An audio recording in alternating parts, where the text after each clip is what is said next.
अस्सलाम वालेकुम, मेरा नाम मुबशर लुकमान है। आज का प्रोग्राम इंतहाई अहम और हसास है। अहम इसलिए कि इसमें कोई ऐसी बात ना हो कि जिससे किसी मुल्की इदारे का वक़ार मजरूह हो, और हसास इसलिए कि आजकल जो हो रहा है पाकिस्तान में आने वाले दिनों में, ये हमें खुदा न खास्ता किसी न किसी बड़ी मुश्किल से दो चार ना कर दे।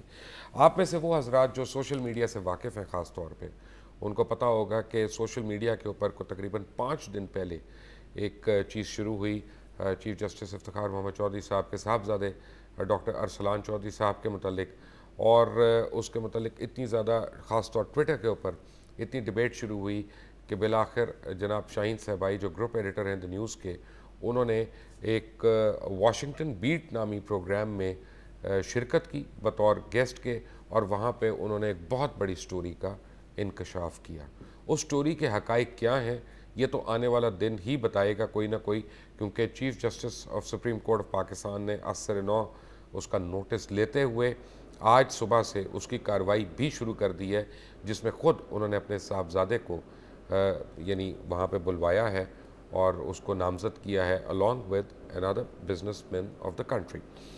हो ये रहा है कि कुछ लोग इसमें ऑब्वियसली हम लोग यानी एक अरसा हो गया है कि हम में टॉलरेंस तो बिल्कुल ख़त्म हो गई है, और हो ये रहा है कि अगर आपको कोई पसंद है या कोई नापसंद है तो हम थ्योरीज़ भी हमारी उसी तरह होती हैं। हमारी ओपिनियंस और ज़ाती आरा जो हैं उसमें हमारी ख्वाहिशात का बहुत ज़्यादा अमल दखल होता है।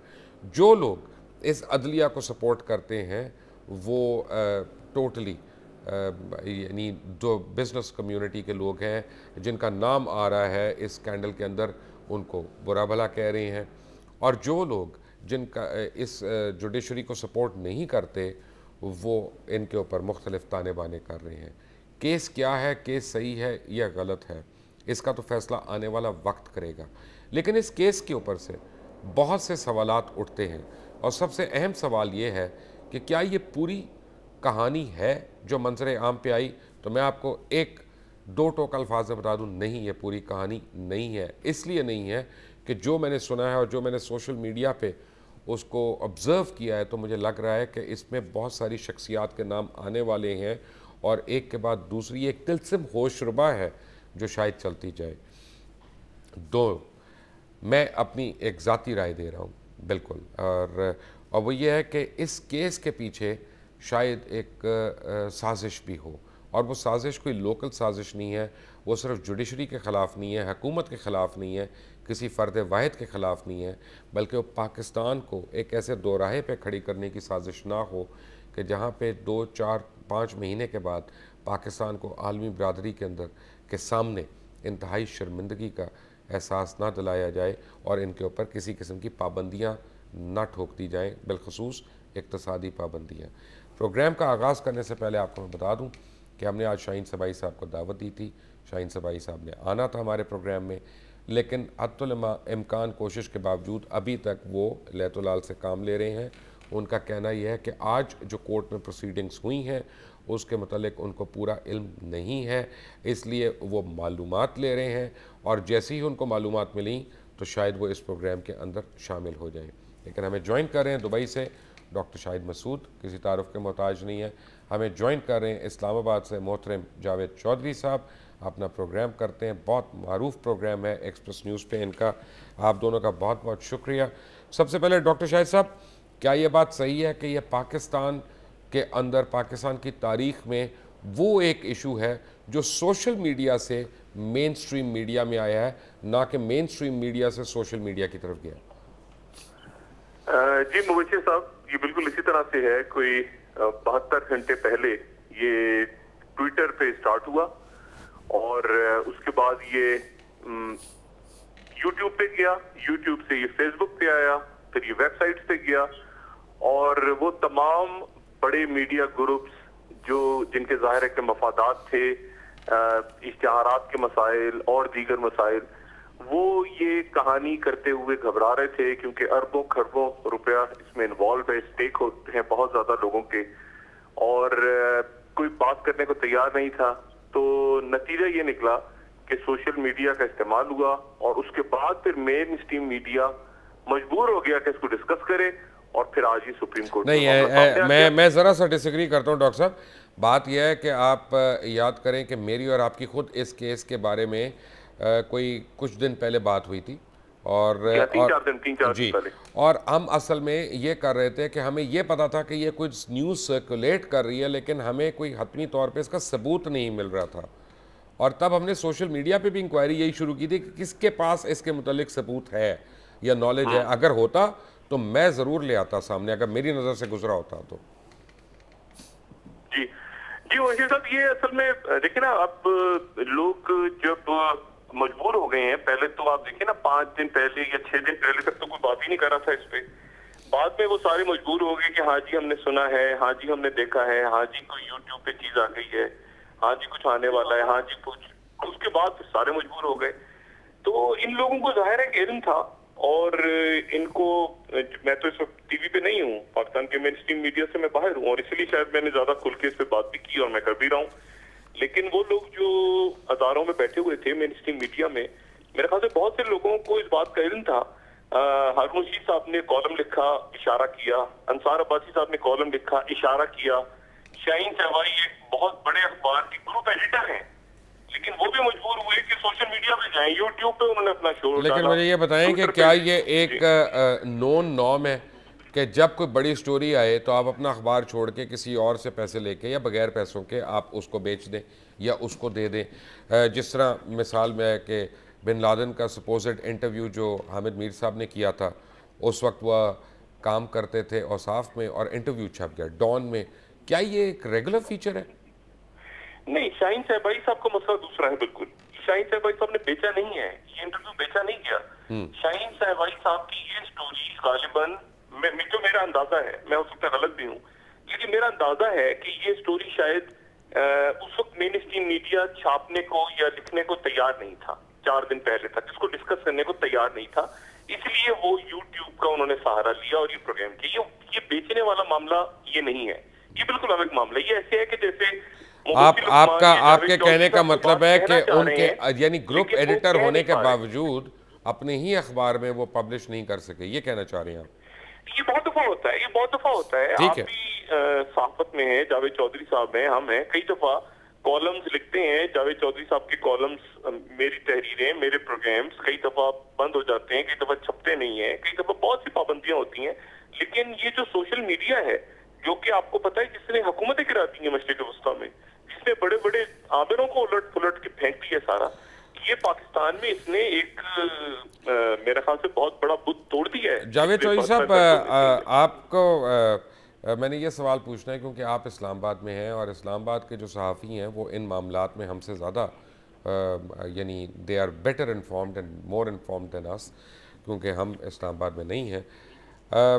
इस केस के मुतालिक ये भी खबरें आ रही हैं, इत्तलात आ रही हैं कि शायद कोई बैनुल-अक़वामी मीडिया जो है इसमें बड़ी दिलचस्पी ले रहा है और इंटरनेशनल जर्नलिस्ट वगैरह जो हैं वो इसमें बड़ी दिलचस्पी ले रहे हैं। आपके पास कोई ऐसी इत्तला है? उसमें वैसे सब ऐसा है कि ये जो स्टोरी है, ये क्यों केस का जो आगाज था वो मलिक रियाज साहब से हुआ था।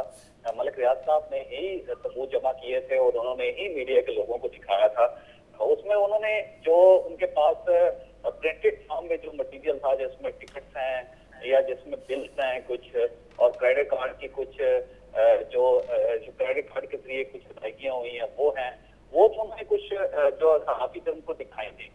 लेकिन इसके अंदर जो एक फिल्म है जिसका वो जिक्र कर रहे हैं और जो मीडिया के बहुत सारे लोग भी जिक्र कर रहे हैं इसका, कि शॉपिंग सेंटर के अंदर जो शॉपिंग हुई थी, जो उनकी आमदोरफ्त थी, उसके बारे में कुछ फिल्म बनी थी, वो उन्होंने किसी को नहीं दिखाई मलिक रियाज साहब ने, लेकिन उन्होंने दावा किया है कि ये मेरे पास है। साथ ही उन्होंने ये भी कहा कि ये एक इंग्लैंड के अंदर एक लॉकर है जिसके अंदर रख दी गई है और उनका एग्रीमेंट हुआ है क्रिस्टीना लैम्ब के साथ, और क्रिस्टीना लैम्ब किसी भी इसको ये स्टोरी देगी गालिबन फाइनेंशियल टाइम्स में, क्योंकि मुझे कंफर्म नहीं है कि ये उनका एग्रीमेंट किसके साथ हुआ है। लेकिन मुझे ये जरूर पता चला है कि एक इंश्योरेंस भी हुई है स्टोरी की 15 मिलियन पाउंड की, कि इनके स्टोरी चोरी हो जाती है या किसी जगह छीन ली जाती है तो फिर $15 मिलियन की इसकी इंश्योरेंस भी हुई है।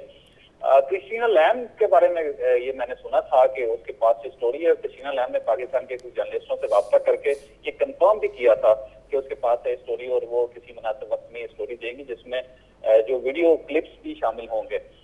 लेकिन इसमें जो मुबशर एक बहुत इंपॉर्टेंट चीज है वो ये है कि ये जो क्लेम किया जाता है कि ये स्टोरी, ये जो तमाम डॉक्यूमेंट जमा किए गए थे या जो पैसे दिए गए थे वो मलिक रियाज साहब के कुछ केसेस थे जिनमें जो सेटल होने थे सुप्रीम कोर्ट में, इसलिए ये सारी अदायगियां की गई। और 35 करोड़ का कहा जाता है कि जिसमें 7 करोड़ रुपए डायरेक्ट दिया गया और बाकी जो है जाते हैं उनके वो सारे।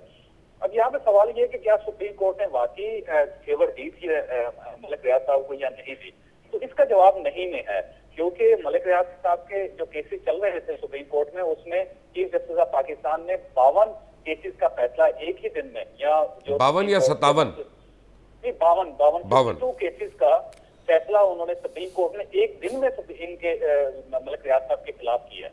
तो अगर वाकई ये पैसे इस तरह दिए गए थे तो फिर मलिक रियाज चौधरी साहब यहाँ पे 2-3 सवालात उभरते हैं, क्योंकि मैं जो केस शुरू हो गया है उसकी सेहत पे मैं जिक्र नहीं करूँगा, वो सब जुडिस मैटर हो जाएगा। मैं जब फैसला आ जाएगा तभी आप और मैं या डॉक्टर साहब कोई भी उसके ऊपर तनकीद भी कर सकता है, राय भी दे सकता है।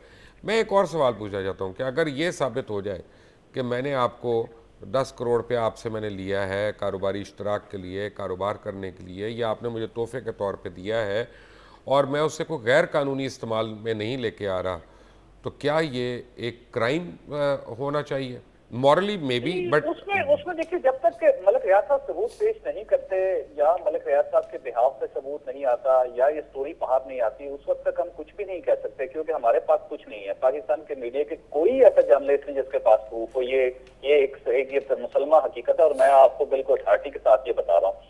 दिखाए जरूर गए हैं लेकिन किसी ने हासिल नहीं की है और ना ही किसी ने स्टोरी फाइल की है इस पे।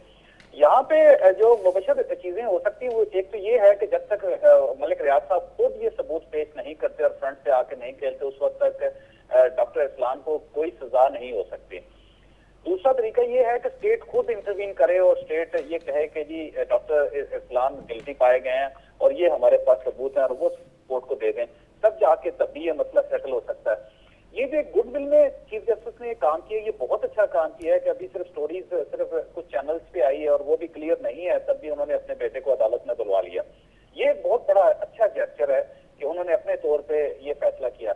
लेकिन मेरा नहीं ख्याल कि चीफ जस्टिस ऑफ पाकिस्तान को फैसला कर सकते इस चीज पे, क्योंकि अभी तक ना कोई एविडेंस पेश किया गया है, ना किसी ने, ना कोई मदई के तौर पर अदालत में पेश हुआ है, ना ही इस वक्त तक हुकूमत सामने आई है। या तो हुकूमत सामने आया और वो कहे कि जी हमें ये पता चला है कि पैसे दिए गए हैं और कुछ लोगों ने पैसे लिए हैं, तब जाके भी फैसला हो सकता है। अभी हुकूमत भी सामने नहीं आई, मलिक रियाज साहब भी सामने नहीं आए, जिनको मुल्ज़िम कहा जाता है डॉक्टर इस्लाम को, उन्होंने एतराफी बयान भी नहीं दिया। तो सरदर्द इस केस का कोई खास फैसला नहीं हो सकता कानूनी और आईनी लिहाज से।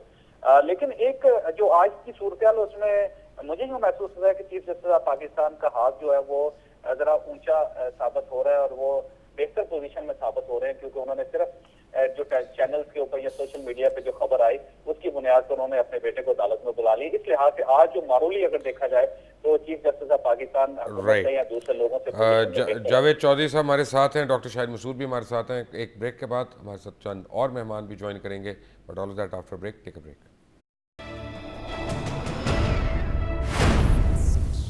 Welcome back from the break. और ब्रेक में जब पहले आप बातें सुन रहे थे जावेद चौधरी और डॉक्टर शाहिद मसूद की। मैं आपको एक बात बताऊं कि इस केस में बड़ी लंबी चीज़ें हैं और इसकी असल यानी डिटेल्स क्या हैं वो तो मैं आपको थोड़ी देर में बताऊंगा और आपको ज़रूर पता चलेगी। लेकिन चंद सवालात जो बड़े अहम हैं जो परसों से अभी तक कहीं पे नहीं उठाए गए। मसलन जावेद चौधरी साहब, आपको मैं मुसद्दिक़ का इत्तला एक दे रहा हूँ और टेलीविज़न पे कि chief justice of supreme court खुद यानी बेंच को हेड कर रहे हैं और अदालत के अंदर बैठे हुए हैं और सामने उनका अपना बेटा जो है वो कटहरे में है और अब मलिक रियाज साहब को तलब किया जा रहा है। मलिक रियाज साहब अपने इलाज की वजह से बैरून मुल्क हैं, लेकिन इस मुल्क में कोई वकील तैयार नहीं है मलिक रियाज की नुमाइंदगी करने के लिए, क्योंकि chief justice of supreme court के सामने खड़े होके उनके बेटे को झूठा साबित करना या गलत साबित करना या मुजरिम साबित करना। मैं आपको मुबशर साहब वकील बता दूं उनके मलिक रियाज साहब के, अगर आप इजाजत जी बिस्मिल्लाह। जी, ये चौधरी एतजाज अहसन साहब केस लड़ेंगे जी मलिक रियाज साहब का। अच्छा, चौधरी एतजाज अहसन साहब तो ये कैसे लड़ेंगे, क्योंकि खुद कह चुके हैं मैं कभी चीफ जस्टिस के सामने नहीं खड़ा हूंगा। जी, वो वो आ चुके हैं पहले। ये यूसुफ गिलानी साहब के केस में वो चीफ जस्टिस ऑफ पाकिस्तान के सामने पेश हो चुके हैं। बहरहाल मेरी मुसद्दिका इत्तला है कि कोई वकील उनका नहीं मान रहा। नहीं, वो मेरा ख्याल है चौधरी एतजाज अहसन साहब, हो सकता है मेरी राय गलत हो, लेकिन अभी तक मुझे यकीन है कि चौधरी एतजाज अहसन साहब, अगर वकील किसी ने केस लड़ा मलिक रियाज साहब का, तो वो चौधरी एतजाज अहसन साहब लड़ेंगे। राइट। शाहिद मसूद साहब, एक सवाल मुझे ये बताएं कि शाहीन सबाई साहब ने भी जब पहले दिन वो वाशिंगटन बीट को अपना इंटरव्यू दिया, उसमें हामिद मीर का नाम लिया उन्होंने, उसमें नजम सेठी साहब का नाम लिया उन्होंने, उसमें कामरान खान साहब का नाम लिया उन्होंने, यानी मैं मीडिया के हवाले से बात कर रहा हूँ कि इनको पूरा इल्म था। अदालत भी बुला रही है उन लोगों को जिनका ताल्लुक एक मखसूस ग्रुप से है। ये क्या वजह है कि हालांकि अब कहा यह जाता है कि सबको पता था और बहुत लोगों को पता था, इस्लामाबाद के ख़ास तौर पे सहाफ़ियों को बहुत पता था, लेकिन एक यहाँ पे लग रहा है एक मखसूस ग्रुप को यानी नुमाइंदगी दी जा रही है, उसकी क्या वजह? मोहित साहब, इस पे तो मैं बाद में आता हूँ। पहले जावेद चौधरी साहब की बात को मैं थोड़ा सा इंडोर्स कर दूं एतजाज अहसन साहब के हवाले से, क्योंकि जब झगड़ा हो गया था और नाराजगी हो गई थी एतजाज अहसन साहब की और जरदारी साहब की, तो इनकी दोस्ती करवाने में मलिक रियाज साहब का बड़ा रोल था। मलिक रियाज साहब ही गालिबन एतजाज अहसन साहब को लेके गए थे जरदारी साहब के पास। जिस तरह से फसी बुखारी साहब जो नैब के सर्वर हैं वो भी मलिक रियाज साहब की चॉइस है, इस तरह एतजाज अहसन साहब को भी पीपल्स पार्टी में वापस मलिक रियाज साहब भी लाए। तो मेरा ख्याल है कि जावेद चौधरी साहब बात दुरुस्त कर रहे हैं। शायद मुश्किल हो एतजाज साहब के लिए, क्योंकि बहुत ज्यादा हाई स्टेक्स हैं एतजाज साहब के भी, और वो शायद केस लड़े।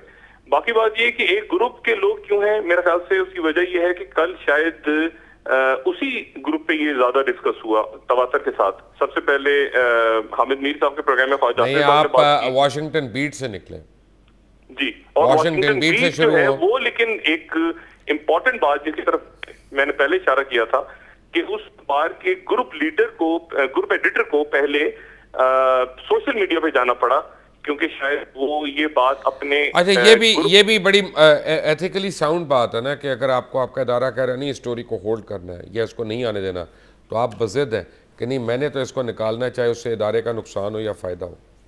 नहीं, ये तो बिल्कुल अच्छा है। ये तो आवाम के पास पीपल्स पावर, देखे ना आप टीवी चैनल्स पे पिछले 5 या 10 दिनों के दौरान आप देख रहे हैं आधे घंटे के और 15-15 मिनट की डॉक्यूमेंट्रियां जो चल रही हैं, ये इश्तिहारी कैंपेन जो चल रही हैं। हो क्या रहा है मैं आपको बताता हूँ, हो क्या रहा है।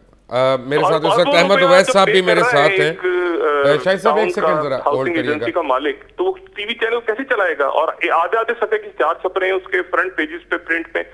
इसमें नहीं मेरी एक बात सुने।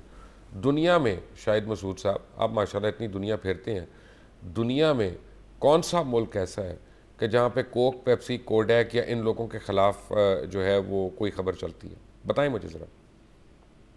नहीं क्या बातें कर रहे हैं आप, सिर्फ पाकिस्तान को मत बुरा कहें प्लीज।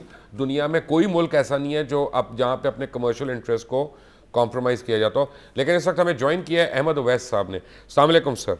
जी वालेकुम अस्सलाम। अहमद उवैस साहब, मेरी इत्तला ये है कि मलिक रियाज साहब का कोई वकील बनने को तैयार नहीं है, क्योंकि उनका मुकदमा जो है वो खुद चीफ जस्टिस साहब खुद सुन रहे हैं, बेंच को हेड कर रहे हैं, और चीफ जस्टिस साहब के अपने साहबजादे जो हैं वो एक्यूज्ड हैं वहाँ पे। तो क्या इसमें जस्टिस डिलीवर होगा ऐसी सिचुएशन में? देखिए, मैं आपकी बात जो है इसमें बहुत सारे पहलू हैं आपकी बात के, और वो एक जुडिशियल नॉर्म्स है उसके मुताबिक तो जब ऐसी सूरत हाल हो तो जज को वो केस खुद नहीं सुनना चाहिए, किसी और बेंच के पास जाना चाहिए।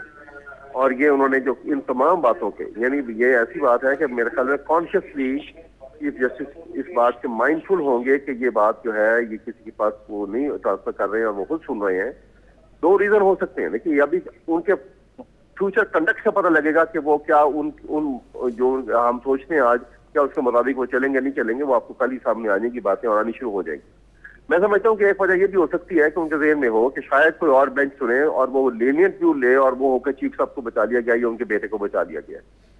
आप अगर वो सुन रहे हैं और तो उनको पता है कि सारी दुनिया की, पाकिस्तान की पूरी निगाहें, पूरा कैमरेस जो है वो फोकस है उनके ऊपर इस वक्त, तमाम ऑल ओवर वर्ल्ड एक ग्लोबल विलेज बन चुका है दुनिया, आपको पता है। और यहाँ पर अगर जरा सी भी वो डंडी मारते हैं या जरा सा भी रू रियायत करते हैं या जरा सा लीनेट व्यू रखते हैं या किसी को नाजायज एक्यूज ठहरा के वो ये वजन जो किसी और के ऊपर डाल देते हैं, तो मेरे ख्याल में बड़ा शदीद रिएक्शन होगा। अहमद साहब, प्रॉब्लम यह है कि मैं सिर्फ एक बात समझना चाह रहा हूँ। मैं तो मैं लॉ को नहीं समझता, ना मुझे कानून की समझ है।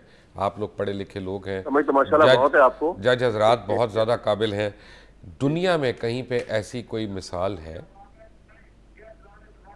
मिसाल तो आप देखिए बहुत पुरानी सही, लेकिन मिसाल तो मिसाल होती है ना। मिसाल तो हज़रत उमर की भी आपके सामने है कि उन्होंने कोड़े मार मार के इतनी जोर से मारे कि अपने बेटे को मार छोड़ा था।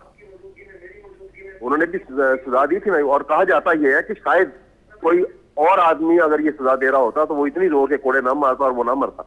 ये मिसालें मौजूद तो है अपनी जगह पे, लेकिन देखना यह है, ये मैं एक बात करता हूँ कि ये सारे हम इस वक्त स्पेकुलेट कर रहे हैं। एक चीज सामने आ जाएगी कि जब पता लगेगा, देखें लॉयर्स की निगाहें भी हैं, जर्नलिस्ट की इसका मतलब ये हुआ कि मॉडर्न कोर्ट रूम्स में पिछले 200 साल में आप मुझे किसी एक केस का हवाला नहीं दे सकते। ये दुरुस्त है, अगर पीछे 200 साल में हवाला नहीं हुआ तो शायद हवाला आज बन जाए उसका। ये तो ऐसा ही होता है ना, दुनिया की तारीख तो ऐसी चलती है। शाहिद मसूद साहब, what is the bottom line? इसके पीछे कौन है? इसका बेनिफिशियरी कौन होगा इस सारे केस का? इसके बेनिफिशियरी जो हैं वो अभी इसका मैं आपको यहाँ पे ये बता दूं कि कल जो है जब ये इसका जो भी शॉर्ट ऑर्डर इशू होगा तो आप एक्सपेक्ट करें कि सोशल मीडिया पे एक पहले से ज्यादा बड़ा बम ब्लास्ट होगा। ये मैं आपको अभी से बता दूं। जो भी फैसला कल आएगा शॉर्ट ऑर्डर, उसके बाद आप मजीद देखिएगा सोशल मीडिया पे हो सकता है कुछ वीडियोस, हो सकता है कोई और चीजें वो भी सामने लोग ले आए और उसके बाद ये नई कहानी चल पड़े अगर डंडी मारी गई।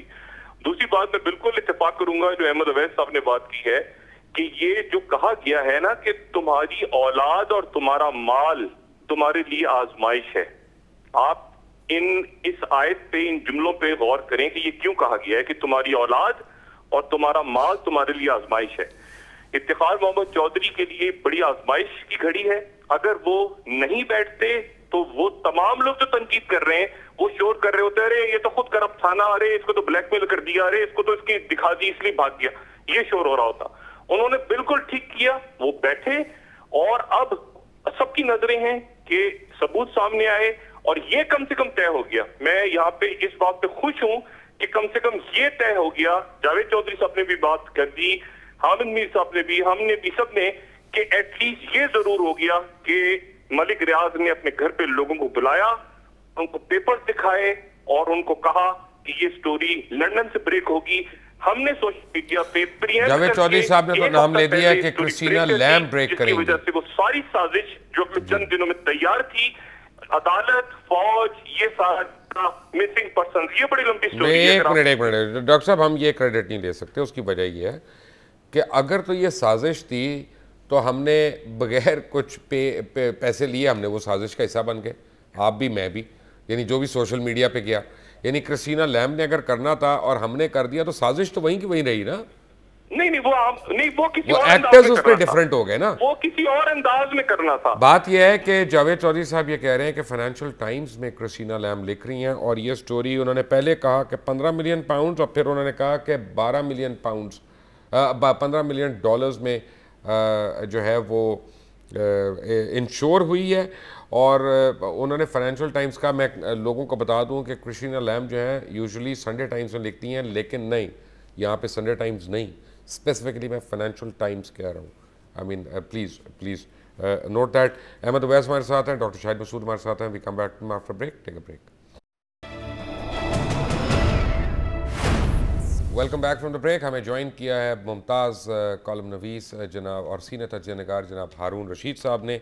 और आपको याद होगा कि हारून रशीद साहब ने सबसे पहले अपने कॉलम में कुछ चीज़ों की निशानदेही की थी, कुछ कॉन्स्पिरेसी थ्योरीज़ की निशानदेही की थी। आज मैं बड़े अदब के साथ उनसे रिक्वेस्ट करूँगा, हारून साहब ये जो चल रहा है सारा, अब पता नहीं इसको फैमिली गेट मैं कहूँ क्या कहूँ, और ये सारा जो इशू चल रहा है जिसमें चीफ जस्टिस साहब के अपने साहबजादे नामजद हो गए हैं और उन्होंने सुओ मोटो एक्शन भी ले लिया है, इसके मतलब आपका तज्जिया क्या है? देखिए, गुजारे ये है कि मैं तो इस पे बात करना ही नहीं चाहता। ये टिप ऑफ आइसबर्ग है, पूरा मंसूबा बहुत बड़ा है और इसके पीछे जो बुनियादी बात है, जो मुख्तलिफ फोर्सेज इकट्ठी हो रही हैं, उनका मसला यह है कि वो इलेक्शन किसी तरह भी जीत लें। पाकिस्तान में आज तक सिर्फ एक फेयर इलेक्शन हुआ है, वो भी पोलिंग की हद तक 1970 का। उसके बाद कभी कोई फेयर इलेक्शन नहीं हुआ। इख्तिदार कोई छोड़ना नहीं चाहता क्योंकि ये शेर की सवारी है। या नीचे उतरे तो आदमी मारा जाएगा, या तो घोड़े की सवारी हो, नीचे उतरे तो घोड़ा बांध दे। अब इसकी रूट्स बहुत पीछे तक हैं। देखिए रियाज मलिक वो साहब हैं जिन्होंने दूसरी इमरजेंसी नाफिज करने का मशवरा दिया था। आपको याद होगा कि मुशर्रफ साहब ने अपनी तकरीर में कहा था कि कुछ बिजनेसमैन ने भी मुझे इसका मशवरा दिया। मैं 100% ऑथेंटिसिटी के साथ कहता हूँ कि रियाज मलिक उसमें शामिल थे, क्योंकि वो अपना एक खेल खेलते हैं। मैं इनकी जात पर चूंकि मौजूद नहीं है, ज्यादा तबसरा नहीं करूंगा। और फिर ये मामला यहाँ तक पहुंचा, वो उनके साहबजादे का किस्सा हुआ जिसमें अदालत ने जो भी फैसला किया वो सबके सामने है, उस पर भी वो नाखुश थे। फिर बारी मलिक वाला किस्सा हुआ, उस पर भी वो नाखुश थे। फिर उनके चौधरी निसार के साथ एक तसादम है। चौधरी निसार भी बहुत पॉजिटिव हैं और सूबे जिले के मामले में किसी को मुदाखलत करना नहीं देते। रियाज मलिक साहब का भी ख्याल है कि उनके मामला में किसी को मुदाखलत नहीं करनी चाहिए। रियाज मलिक साहब का ये भी ख्याल है कि वो पाकिस्तान की हैत मुक़्तदरा में अहम तरीन आदमी हैं और उन्हें फैसलों में शरीक होना चाहिए। निगरान वज़ीर आज़म के तौर पर भी उनका नाम लिया जाता रहा, मुस्तक़बिल के सदर के तौर पर भी। अब ये जो वाक़या है, इस पर मैं अदालती मामले पर तो तबसरा नहीं करता। उन्होंने तो एक जुर्म का एतराफ़ कर लिया है कि उन्होंने बराइब किया उनको, और अरसलान बराइब हुआ या नहीं इसका अदालत फैसला करेगी। अब हम नहीं कह सकते कि वो कितना वो मुलव्वस है कितना नहीं है। Let the court decide. जब अदालत फैसले दे देगी तो उस पर राय देंगे। ये दरअसल इक़्तिदार की जंग है। ये इस मामला अरसलान बेचारे का नहीं है। वो अगर इसमें ट्रैप हुआ है तो पता चल जाएगा। अहमद अवैस साहब, बात यह है कि एक बड़ी अहम चीज़ इस केस के साथ साथ जो आ रही है, 24 घंटे पहले मोहतरमा आसमा जहांगीर साहिबा ने कहा कि उनको कत्ल करने की साजिश की जा रही है। ये पिछले इतने सालों से ये कैसे टिप ऑफ हो जाता है? अल्लाह करे उनको लंबी सेहत हो और लंबी ज़िंदगी हो, लेकिन क्या ये भी इस केस के साथ लिंक्ड आपको नज़र आ रहा है? मैं अभी तो इस लिंक को जोड़ नहीं सकता, लेकिन ये मैं ज़रूर जानता हूँ कि मोहतरमा आसमा भी अब वो बिग गेम का हिस्सा जरूर हैं। बहुत बड़ी एनजीओ चलाती हैं और फिर जहाँ पर इस वक्त आपको पता है कि अमेरिका का जो रोल पाकिस्तान में है, अमेरिका के जो स्टेक्स यहाँ पे हैं और जो थे और जो यहाँ पे सूरत हाल एमर्ज कर रही है, फौज और चीफ ऑफ आर्मी स्टाफ, ये सारे एक बड़े बड़े कैरेक्टर्स हैं जो जिनको बड़ा प्रिजर्व किया गया था और जो जिनसे बहुत कुछ उन्होंने आगे रोल प्ले करने थे, including chief of army staff. तो ये तमाम के तमाम वो कैरेक्टर्स हैं कि जिन्होंने जिससे पाकिस्तान को वो नुकसान पहुंचने का अंदेशा है जो इंसान सोच भी नहीं सकता। तो इसी तरह से मैं अब भी ये कहता हूँ कि ये तमाम बड़े बड़े किरदारों को प्रिजर्व किया गया है, प्रोटेक्ट किया गया है, और इंस्टीट्यूशन को लड़ाने में मैं तो बहुत अरसे से ये बात भी कहता आया हूँ कि चीफ जस्टिस साहब को बहुत पहले ये रियलाइज भी करना चाहिए था कि वो जब एक strong independent judiciary as a result of movement जब सामने आई है तो वो विटिंगली और अनविटिंगली पार पॉलिटिक्स में एंटर हो चुके हैं। He is in the bar corridor, चाहे वो उसमें कॉन्शियसली शामिल है या नहीं है, लेकिन जो फोर्सेस हैं वो उनको ऐसी ही समझ रही हैं और वो एक बहुत बड़ा कोई वाकया है जरूर पाकिस्तान में होने वाला। मैं कई दिन से कह रहा था कि ये लल बिफोर स्टॉर्म लग रहा है, तो बहुत बड़ा वाकया पाकिस्तान में होने वाला है। शाहिद मसूद साहब जी, ये बात तो दुरुस्त कह रहे हैं। और मैं जैसे मैंने आपसे पहले वकील साहब एक बात की थी कि ये इसको इंडोर्स कर रहे हैं बाकी लोग भी, अवैस साहब भी, कि ये सिर्फ एक टिप ऑफ द आइसबर्ग है। कल जो भी कुछ सामने आएगा उसके बाद मजीद चीजें अगर मेन स्ट्रीम मीडिया के सामने नहीं आएंगी तो सोशल मीडिया पे दुनिया के किसी भी मुल्क से कोई वीडियोस, कोई चीजें, कोई कागज, वो लोग जो मोहब्बत रखते हैं इस मुल्क से, जो बचाना चाहते हैं, लेकिन उनको एक साजिश के तहत या जो भी कहें, उनको पैसा वैसा खिला के किसी के मुंह में लड्डू डाल दिए गए हैं, किसी एंकर के हो, किसी को कोच, किसी के कंपेन चला दी गई है। एंकर बिके हुए हैं, ख्याल है एंकर बिके हुए हैं, के लिए बहुत से लोग अपना अपना शायद मसूद साहब एंकर्स बिके हुए हैं, जो भी फैसला हो। एंकर्स बिके हुए हैं जी बिल्कुल, एंकर्स की बहुत बड़ी तादाद जिनको बुलाया गया, किसी ने तो नाम ले दिया लेकिन एक को तो नहीं बुलाया गया ना, बेशुमार लोगों को बुलाया गया, घर दिए गए, गाड़ियां दी गई, टिकट दिए गए और ये कहा गया कि जी आप ग्रुप का ग्रुप भी खरीद लो और फिर इंडिविजुअल एंकर भी खरीद लो और जो नहीं बिक रहा उसकी आप ऐसी तैसी करके उसको साइड पर फेंक दो। तो ये सारे मामला देखिए, मैंने टीवी चैनल्स में शोज नहीं किए मुबशिर साहब, मैंने हेड किया है स्टेट रन टीवी को भी और प्राइवेट नेटवर्क्स को भी। तो मैं बहुत सारी चीजें जानता हूं और मेरे ख्याल से वो वक्त आ गया है कि उसको खुल के बयान किया जाए। राइट, हारून रशीद साहब, मुझे ये बताइएगा कि आपने कहा कि it is tip of the iceberg. मैं आपको बिल्कुल दो टोक अल्फाज में कह रहा हूँ, मुझे किसी फ़र्द वाहिद से दिलचस्पी नहीं है, चाहे वो किसी भी इदारे का सरबराह क्यों ना हो। दिलचस्पी सिर्फ अपने मुल्क से है। इस मुल्क के लिए कौन से ख़तरात हैं जो आप समझते हैं कि आने वाले दिनों में हमें उनसे मोहतात होना पड़ेगा? जी, खतरा सिर्फ एक बात से पैदा होता है। खतरा तो बहुत सारे हैं, सीआईए से खतरात हैं। हमारे अवैध साहब तो बहुत माफी चाहता हूँ, एक तीनक लेकिन सादा लो आदमी है, इनको पता ही नहीं कि सीआईए और पेंटागन का टारगेट तो इस वक्त जन्म क्या नहीं है। देखिए, सीआईए अमेरिका जो है वो पाकिस्तान को अपाहज रखना चाहता है ताकि इस्तेमाल कर सके। इंडिया इस मुल्क को खत्म करना चाहता है, इजराइल भी खत्म करना चाहता है। यहाँ फोर्सेस हैं जो अमेरिका के हाथ में खेल रही हैं और हर शख्स जानता है वो फोर्सेस कौन है। उनकी दौलत मुल्क से बाहर है, उनके बच्चे मुल्क से बाहर हैं, या उनकी वफादारियां मुल्क से बाहर हैं, या एक अलामत यह है कि वो मगरब के नुक्ता नजर से पाकिस्तान को देखते हैं, पाकिस्तान के नुक्ता नजर से मगरब को नहीं देखते। मैं किसी का नाम नहीं लेना चाहता, ये बहुत नाजुक मामले हैं। मैं इसलिए कहता हूँ ये टिप ऑफ द आइसबर्ग है कि इसमें बुनियादी बात यह है कि लोग इलेक्शन रिग करना चाहते हैं, इलेक्शन जीतना चाहते हैं। मैं इस पर कई कॉलम लिख चुका हूं, जितना छप सकता है उतना लिख चुका हूं। देखिए, अब जो है ना, जो मीडिया का मामला है, आप जरा गौर कीजिए कि अब ऊंट पहाड़ के सामने आया है। अब मीडिया को पता चलेगा कि कितनी जिम्मेदारी के साथ बात करनी पड़ती है। एक तरफ इस मुल्क का सबसे बड़ा बिलियनर है, एक चीफ जस्टिस है। चीफ जस्टिस अपने मनसब और अपनी उस कुव्वत की वजह से जो अवामी ताईद उन्हें हासिल है वो इसलिए ताकतवर है, और जो बिलियनर है वो रुपया इस तरह निछावर करता है जैसे मामून रशीद के दौर में दरबारियों को अच्छे जुमले पर इनामात दिए जाते थे। वो इस पोजीशन में है, वो बहुत से लोगों को खामोश कर सकता है, बहुत से लोगों को बोलने पर आमादा कर सकता है। मुझे इफेटाल अगर बात करनी हुई, मैं इस कहानी को 20 बरस से जानता हूं, तो मैं इस पर किताब लिखूंगा, मैं इस पर कॉलम नहीं लिखूंगा, ना टॉक शो में तफसील बयान करूंगा। हारून साहब, लेकिन एक बात है, बात यह है कि आने वाले दिनों में मुझे ये लग रहा है कि ये एक ऐसी साजिश हो रही है। 2 मई जिसका अहमद उवैस साहब ने हवाला दिया था, 2 मई भी नहीं बल्कि मैं उससे ज़रा पहले जाऊंगा, रेमंड डेविस के वाक़े के बाद, कि पाकिस्तान को बतदरीज ऐसे एक चौराहे पे ला के खड़ा कर दिया गया है जहाँ पे हर रास्ता जो है वो तबाही की तरफ जाता है।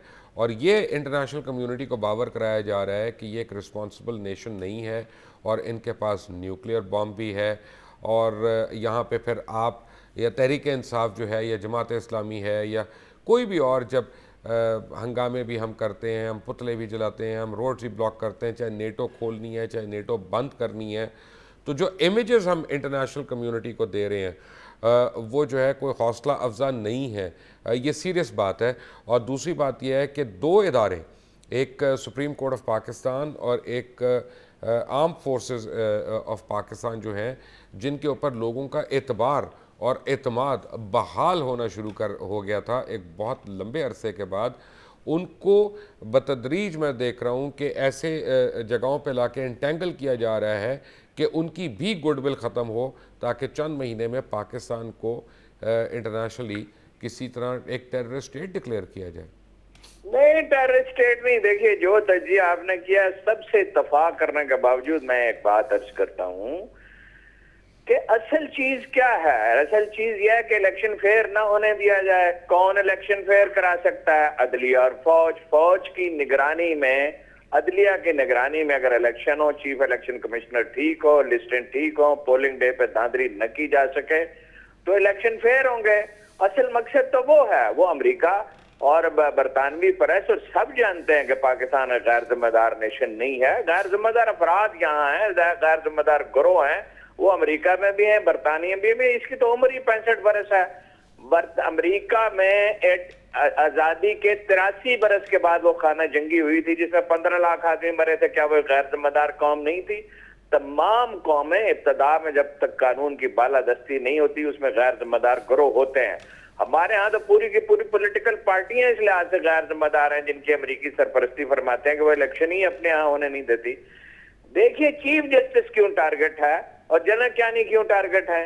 या मिलिट्री एस्टेब्लिशमेंट क्यों टारगेट है? भाई मार्शल्ला उन्होंने लगाया नहीं, वो दाखिलत वो कर नहीं रहे। 70% मार्शल्ला की हमायत है, मैं साफ कहता हूँ, लेकिन लगाना इसलिए नहीं चाहिए कि तबाही आएगी, फाल तबकात मुखालफत करेंगे, इलेक्शन होना चाहिए, पावर ट्रांसफर होनी चाहिए। फौज तो किसी मसले का हल है ही नहीं, कभी हुआ ही नहीं आज तक तारीख में कि फौज कोई मसला हल करते। फौज तो मसला पैदा करती है, हल तो नहीं करती।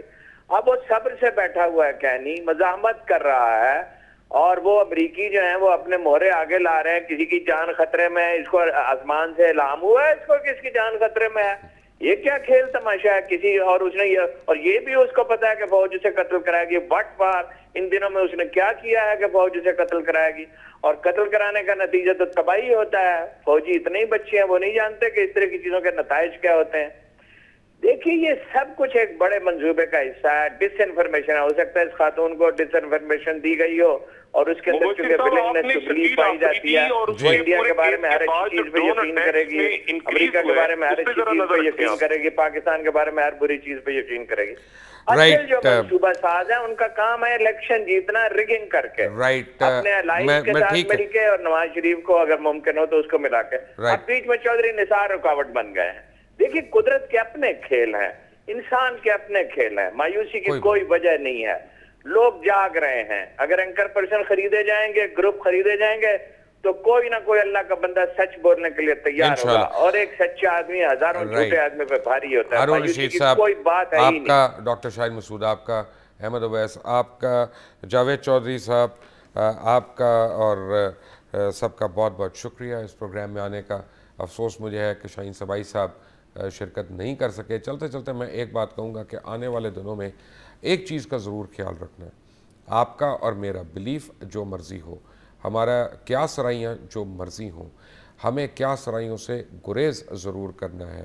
क्योंकि अब जैसे हारून रशीद साहब ने कहा कि ऊँट जो है वो पहाड़ के आगे आके खड़ा हो गया है, और ना सिर्फ हमें बल्कि आपको भी, पब्लिक में भी बुर्दबारी का और तहम्मुल का मुजाहरा करना पड़ेगा कि कहीं हम अपने जज्बात में, कहीं हम अपनी जल्दबाजी में अपने आप के अलावा इस मुल्क को ज़्यादा नुकसान ना पहुँचा दें।